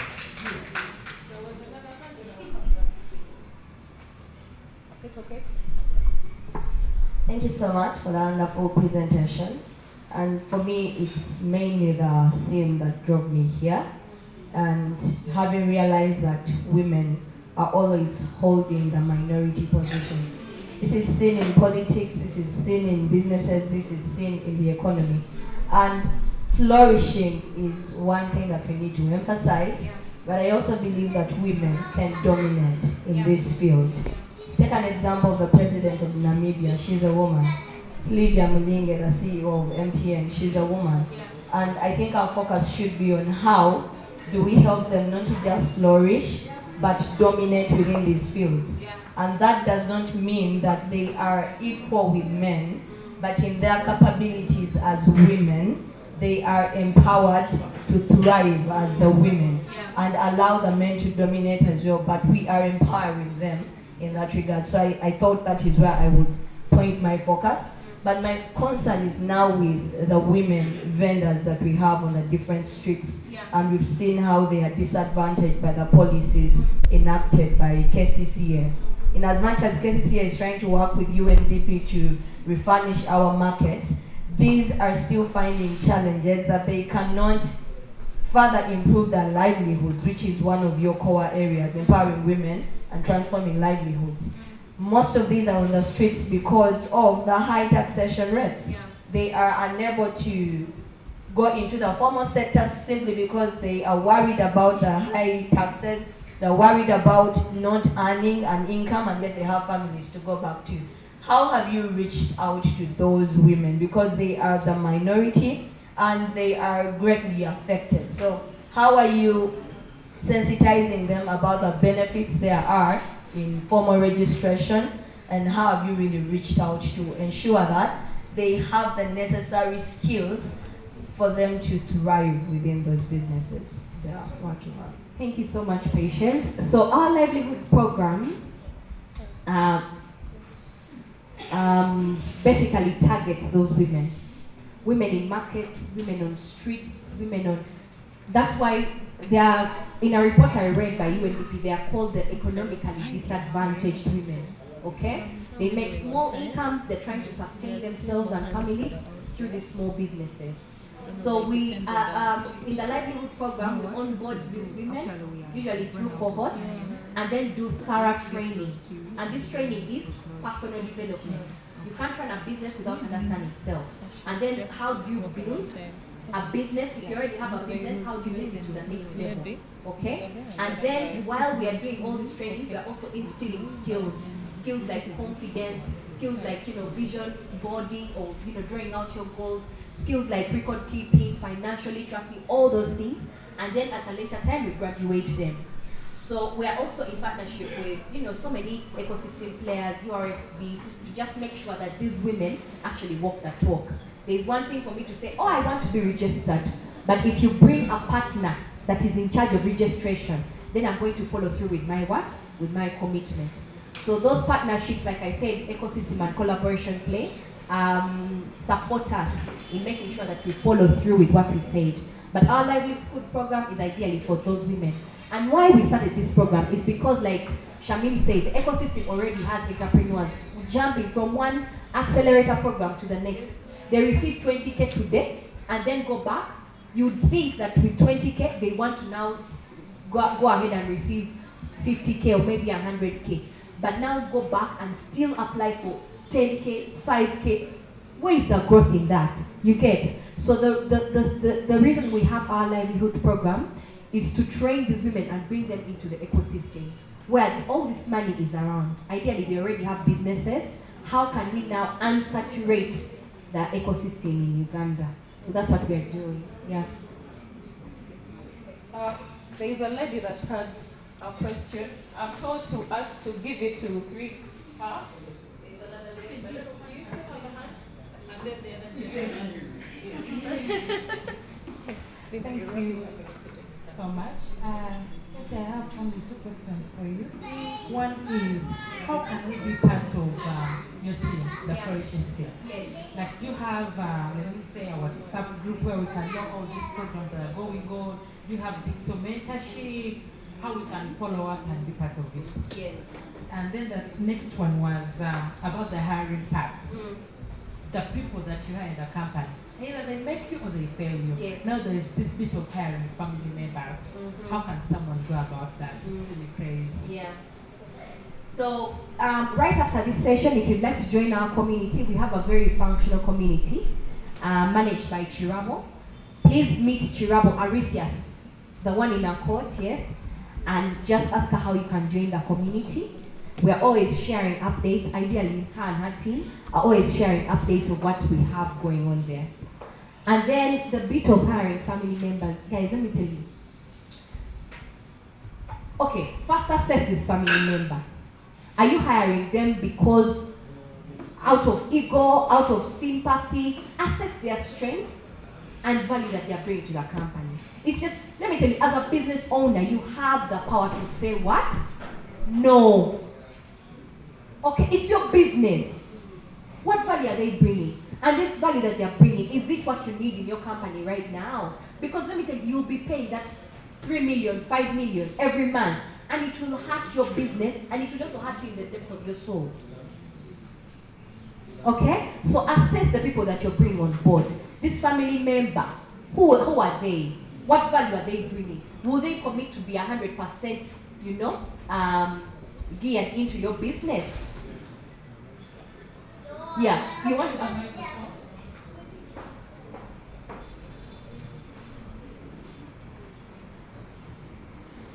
There is this bit whereby your mother or father told you have to hire your sister.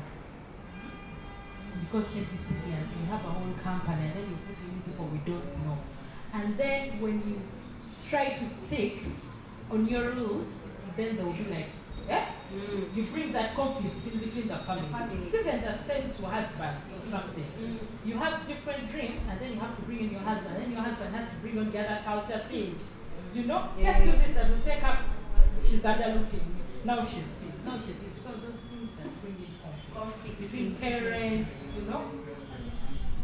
I think, okay, as a follow-up maybe session, Carol, we might want to hold a session on family-owned businesses or businesses that incorporate, where families are entitled. They want to be part of the employees. What I would say to that is, honestly, it goes back to you as a founder. What vision do you have for your business? And then assess the skills that these people are bringing on board, okay? It's tough if now, because honestly, I know so many businesses so many marriages that are falling apart because of business. You get, because the woman started her business, she has a vision, the man is seeing her flourishing, and he wants to now join the vision, but he doesn't bring anything to the table. You get, and now you bring this person on board, but they're not adding anything to it. So I think the onus goes back to you on the decision you have to make for your company. So those But decisions are tough. Either you leave the partner or you go into conflict with the parents. Even there are these startups whereby your parents will give you 5 million. My daughter starts, and then the young sister has just finished campus. She comes at work at 10. She leaves at 4. She's on TikTok. The moment you tell her, she takes back the wife. You know? Yeah. That's thing over. I'd like to invite my team. Trouble, do you have anything you would say to that?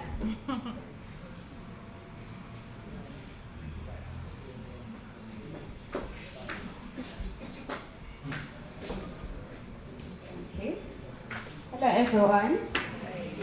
My name is Trouble Arethias, and my answer to that would be, I think you need to just stand your ground. I've worked for relatives before while I was still in school. My auntie had a supermarket, and because of course my mom told her my daughter is here, you know, she's in vacation, yeah, so they gave me the job like that. But when I went there, I remember my very first day, she told me I'll be the one to orient you. She was not the auntie I knew. She proper told me, if you're here planning on sitting and stepping on other people and not delivering on the things you're supposed to do because, oh, I know your mother and we are related, you're joking, you will go. I think you just need to stand your ground, because let me tell you, that will always happen. It's not just family. Sometimes it's even like friendship. Someone will know, like, she's my friend. This one is my friend, so I can always get away with a lot. You stand your ground and be like, this is it, and that it's going to be like that. Because at the end of the day, whatever this person is going to do, it's going to hurt you and your business, not them. Thank you so much. Maybe I could also add something very small in line with family members. When I started out at Maria Tech, I hired a family member who used to have the keys for office. There's a day she decided not to come, and we all stood there. Oh my God. You get it? It was a Thursday because she partied the previous day. So the whole day we all stood there, all the staff, and she refused to pick up her calls. She comes back at home and she started act like a victim, and like, Linda, you have to be understanding your me. That was the end of ever dealing with siblings or relatives in business. From that time till today, my relatives are for emotional support, to be my family members. You get it? They are there, but when it comes to business, it is a no. Like a total no. Period. Full stop. Like there's a full stop. I had a project I was doing last year in the village, and I had to work with one of my relatives, at least a distant cousin. I gave him a contract with KPIs. I told him, you don't deliver, I will lay you off. And I was point blank. Yeah. He didn't mess up. He actually performed the best out of everyone in the team, because he knew I am willing to let off. I don't care. My business is my business. Also, you start yours. So the key takeaway is, give your people a chance. And make sure from the get-go you set boundaries. If they mess up that boundary, fire. Okay? Take away emotions, because at the end of the day you're paying salary and you're also accommodating these people, and yet they're not delivering for your business. So the power is in your hands. But I like their thoughts. You set the boundary from the get-go. When they cross that boundary, let them go. At least you give them a chance. Okay. Now help me answer the one for my husband, as for a friend. My business was also started, and now she combined it with her husband. Now, lucky enough, she had first registered alone, she combined it now with her husband. Now the husband there, okay? I have to rule. How can you put this without me knowing? How can you hire this one? But remember, she is the owner, you know, the one who started. In the Kahoot, I saw a family law court. Because now, I don't think I am honestly qualified to give the direction on where that family ought to go. Okay? The easiest thing that they could do is now go back. The woman can go back to URSP and try and separate the businesses. Okay? But man, that's beyond me. To know how? Or you lose the business. It's so sad, guys. You see the things women are going through, eh? Imagine now the woman has to lose her business because of this man. Men, where they go? Yes, please come. Hello. Okay, he's going to add, but someone is really burning down. And he's a married man. Yes. Yeah, I'm a married man. Yes. Well, good evening, guys. My name is George Mukuru, owner of Little Box Packaging. We manufacture boxes and other packaging. I know. Well, I would like to differ on people who say that family members don't work as much. Well, we started my business. I had 3 family members on board, and they all performed to their expectations. Right now, I co-own 2 businesses with my wife.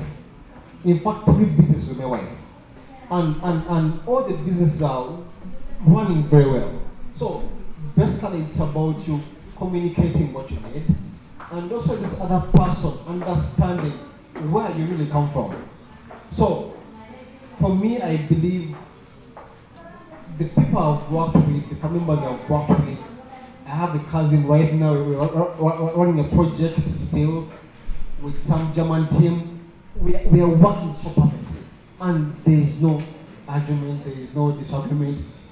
If it's meeting time, she's there on time. I mean, you're performing. Yeah. Yeah. So, on that point, let's first listen to him, and then we shall continue. Hi Cynthia, thank you so much for the session. Mine goes towards, I think she called questions what she spoke about. So you see the theme is how the ladies can dominate in this environment, right? Honestly, a lot of focus I feel is at the bottom.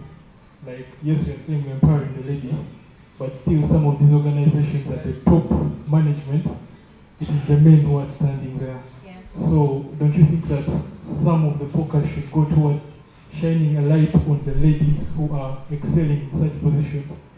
Like now, for example, Flourish Hub, you guys are just ladies at the top, right? So I feel such an environment would be something good for the ladies. Yeah. Then 2, how do us as men, because now we are here, we are men, and we are trying to see how we can support, right?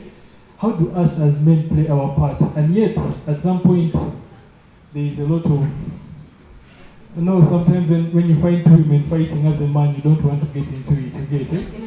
So, we want to play a part, but there are a lot of issues that sometimes you look at women having, and you're like, you hire 2 women in your company, and they're the reason the company, they're backbiting each other every day, they don't want to work together, you get it? And yet a guy, I can meet him, 1, 2, you even attested to it, they just called him full stop, and just has started, you get it?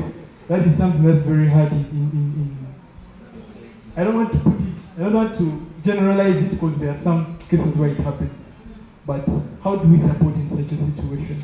Yeah. Thank you so much. We'll give Cynthia a chance to respond. And then also, guys, we have, networking after here.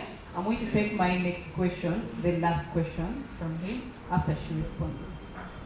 Okay, thank you so much, Lee.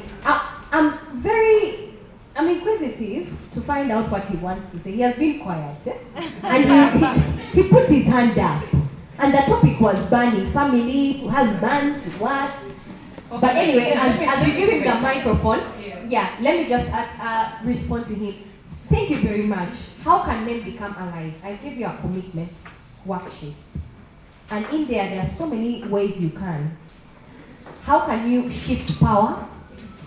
If there are so many men at the top, how many women are you recommending for roles, okay? How many women are you taking under your wing of mentorship to make sure that they meet the criteria or fit the criteria of these top leadership roles?